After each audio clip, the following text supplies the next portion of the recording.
আসসালামু আলাইকুম। সংবাদে আপনাদের সবাইকে স্বাগত জানাচ্ছি। আমি ফিরোজ তোহা। শুরুতেই সংবাদ শিরোনাম।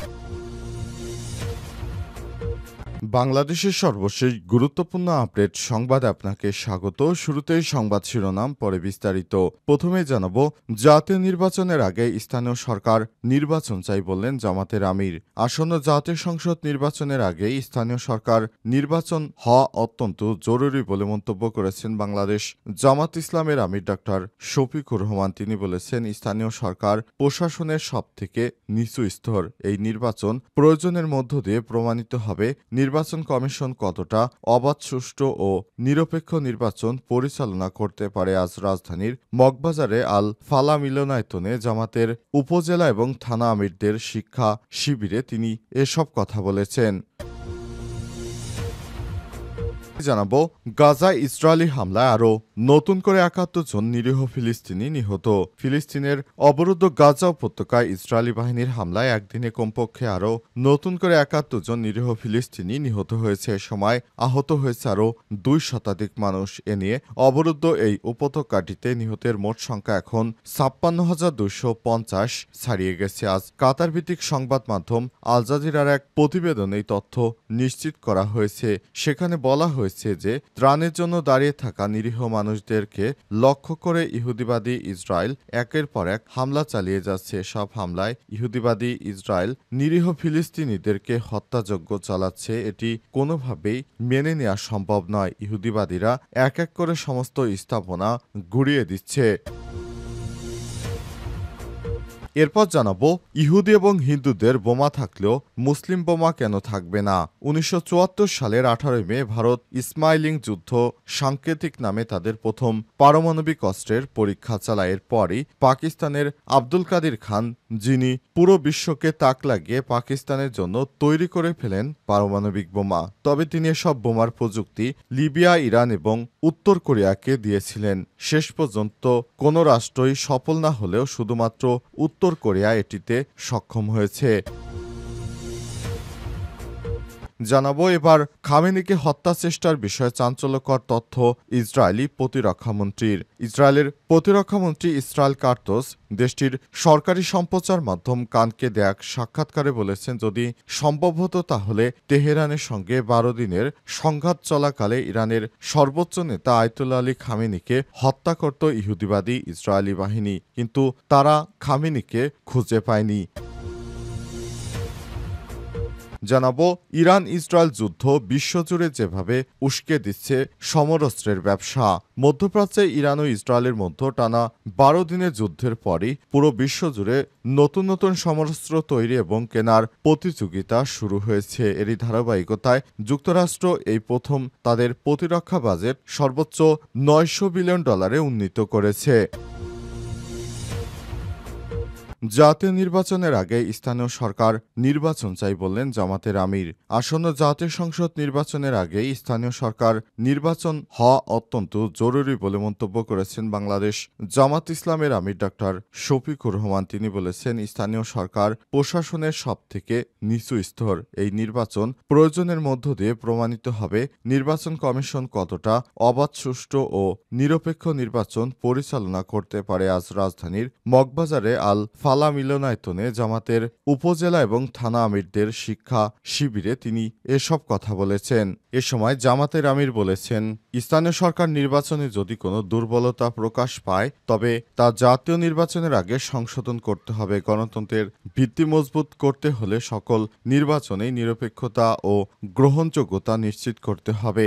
নির্বাচনী মাঠে হতে হবে সরকারের জন্য সমতল। তিনি আরও বলেছেন, প্রবাসী বাংলাদেশিদের ভোটার তালিকাভুক্ত করতে হবে যাতে তারা জাতীয় নির্বাচনে ভোট দিতে পারেন। তারা আমাদের অর্থনীতিতে গুরুত্বপূর্ণ অংশ, তাদের অধিকারকে গুরুত্ব দিতে হবে। তিনি আরও বলেছেন, আমাদের ভাই এটিএম আজহারুল ইসলাম আদালতে নির্দোষ প্রমাণিত হয়ে মুক্তি পেয়েছেন। আমরা আদালতের এই রায়কে স্বাগত জানাই এবং আল্লাহর কাছে শুকরিয়া আদায় করি আমরা আমাদের নিবন্ধন ও নির্বাচনী প্রতীক ফিরে পেয়েছি। আমরা চাই বাংলাদেশটাকে অনেক সুন্দরভাবে গড়ে তোলার জন্য, যাতে করে ভবিষ্যতে বাংলাদেশটাকে একটি পজিশনে নিয়ে যাওয়া যায়।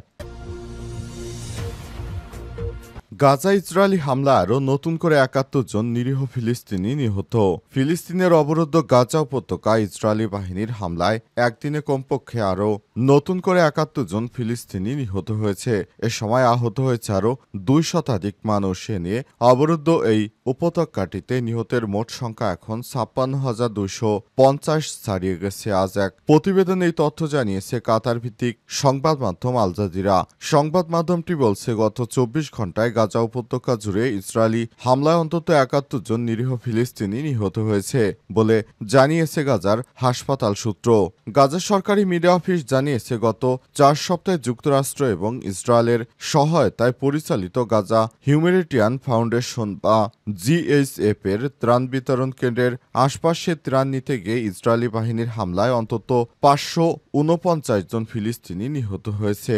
আহত হয়েছে আরও প্রায় ৪,০৬৬ জন। ফিলিস্তিনের স্বাস্থ্য মন্ত্রণালয়ের তথ্য মতে ২০২৩ সালের অক্টোবর থেকে শুরু হওয়া ইসরায়েলি আগ্রাসনে এখন পর্যন্ত গাজা উপত্যকায় নিহতের সংখ্যা বেড়ে ৫৬,২৫৯ জনে দাঁড়িয়েছে। আহতদের সংখ্যা ১,৩২,৪৫৮ জন। শুধু গত ২৪ ঘণ্টায় ১০৩টি মৃতদেহ হাসপাতালে আনা হয়েছে। আহত হয়েছে আরও ২১৯ জন।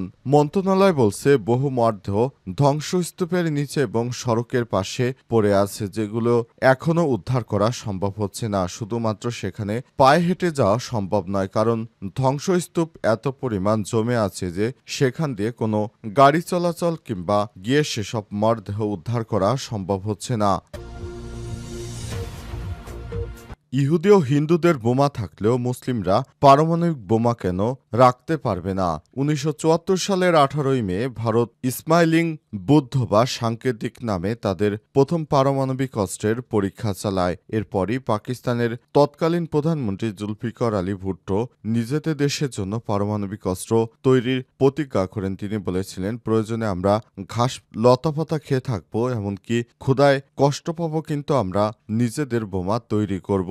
ভুট্টো ঘোষণা করেন, খ্রিস্টানদের বোমা আছে, ইহুদিদের বোমা আছে, এখন হিন্দুদেরও বোমা হলো, তাহলে ইসলামী বোমা থাকবে না কেন?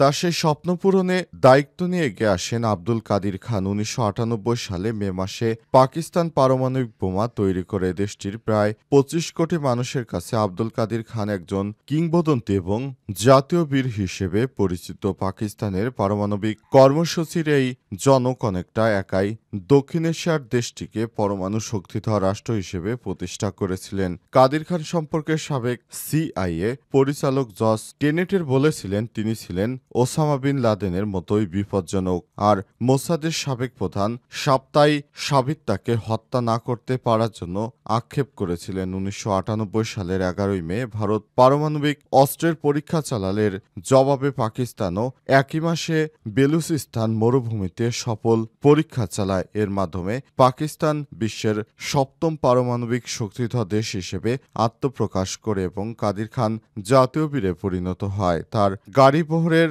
আকার ছিল প্রধানমন্ত্রীর মতো এবং তাকে সেনাবাহিনীর কমান্ডোরা নিরাপত্তা দিত। কিন্তু পর্দার আড়ালে কাদির খান আরও একটি দুঃসাহসিক অভিযান পরিচালনা করেছিলেন। ৮০ দশকের মাঝামাঝি সময়ে তিনি একটি আন্তর্জাতিক পারমাণবিক নেটওয়ার্ক গড়ে তোলেন, যা ইরান, উত্তর কোরিয়া, লিবিয়া প্রযুক্তি ও নকশা পাঠাতেন। তিনি ২০০৩ সালে লিবিয়ার স্বৈরশাসক মম্মার গাদ্দাফি যুক্তরাষ্ট্রের সমর্থন পাওয়ার আশায় কাদির খানের এই নেটওয়ার্ক ফাঁস করে দেন। তিনি সিআইএ এবং MI6কে জানান, কাদির খান তার সরকারের জন্য পারমাণবিক স্থাপনা তৈরি করেছে। এরপরই তদন্তে বেরিয়ে আসে সব চাঞ্চল্যকর তথ্য। ২০০৪ সালে কাদির খান টেলিভিশনে এসে এই নেটওয়ার্ক পরিচালনার কথা স্বীকার করে বলেন, তিনি একাই এই কাজ করেছেন এবং পাকিস্তান সরকার এর সঙ্গে জড়িত নয়। তৎকালীন প্রেসিডেন্ট পারভেজ মোশারেফ তাকে আমার নায়ক বলে অভিহিত করে সঙ্গে সঙ্গেই ক্ষমা করে দেন। তবে যুক্তরাষ্ট্রের চাপে তাকে ২০০৯ সাল পর্যন্ত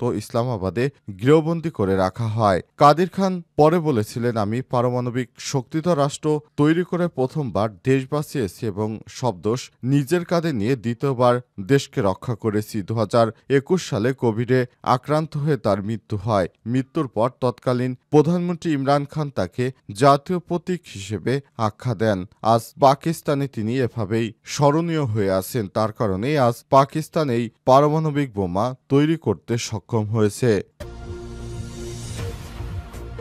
এবার খামেনিকে হত্যার চেষ্টা বিষয়ে চাঞ্চল্যকর তথ্য ইসরায়েলি প্রতিরক্ষামন্ত্রীর। ইসরায়েলের প্রতিরক্ষামন্ত্রী ইসরায়েল কার্তোস দেশটির সরকারি সম্প্রচার মাধ্যম কানকে দেয়া সাক্ষাৎকারে বলেছেন, যদি সম্ভব হতো তাহলে তেহরানের সঙ্গে ১২ দিনের সংঘাত চলাকালে ইরানের সর্বোচ্চ ধর্মীয় নেতা আয়তুল্লাহ আলী খামেনিকে হত্যা করতাম। ইসরায়েলের সামরিক বাহিনী এটি করত। অন্য একটি সাক্ষাৎকারে চ্যানেল ১৩কে কার্তোস বলেছেন, ইসরায়েলি অভিযানকারীরা খামেনিকে হত্যা করতে অনেক খোঁজাখুঁজি করেছে, কিন্তু তারা এমন কোনো কার্যকরী সুযোগ খুঁজে পায়নি যাতে করে আক্রমণ চালানো যেত। খবর আল জাজিরার। ইরানের কর্তৃপক্ষ সতর্ক করে বলেছে, যুদ্ধবিরতি যতই নাজুক হোক না কেন, ইসরায়েল এখনও খামেনিকে হত্যা চেষ্টায় থাকতে পারে। চ্যানেল ১২কে দেয়া সাক্ষাৎকারে কার্তোস আরও বলেছেন, তিনি এমন কোনো পরিস্থিতি দেখেন না যেখানে ইরান আবার মার্কিন ও ইসরায়েলি হামলায় ধ্বংস হওয়া পারমাণবিক স্থাপনাগুলো পুনর্নির্মাণ করতে পারবে। তার ভাষায়, তেহরানের পারমাণবিক অস্ত্র